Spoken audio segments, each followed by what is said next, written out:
C'est un pas de plus vers la liberté de mouvement des populations et la restauration de l'autorité de l'État.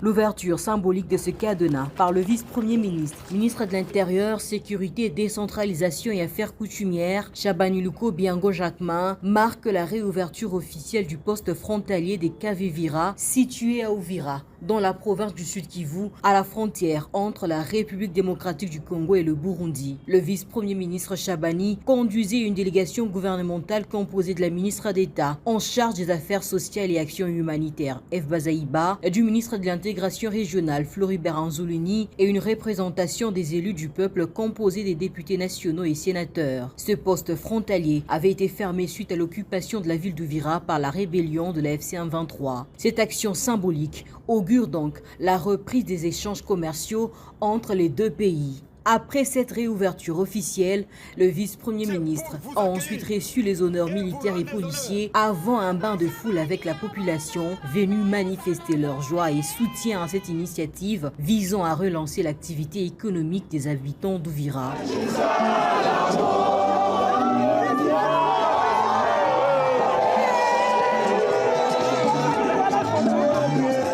Par ailleurs, le vice-premier ministre a présidé un comité provincial des sécurités. Cette réunion a permis d'évaluer les besoins urgents en vue d'un retour organisé et structuré des populations, ainsi que de la remise en service des services de l'État après les actes des vandalismes commis durant l'occupation. Vous savez qu'au lendemain des événements qu'a subi la ville d'Uvira principalement, bon nombre de nos populations se sont déplacées et se trouvent aujourd'hui en refuge dans les pays voisins. Donc le gouvernement est en train aussi d'organiser le retour de toutes ces populations. Mais la restauration de l'autorité de l'État se vit principalement aussi par le retour des institutions de la République, des services où chaque responsable reprend son poste et les charges au bénéfice de la population sont bien suivis. Donc notre mission est aussi une mission d'évaluation de toutes ces initiatives pour permettre au gouvernement de s'imprégner des réelles difficultés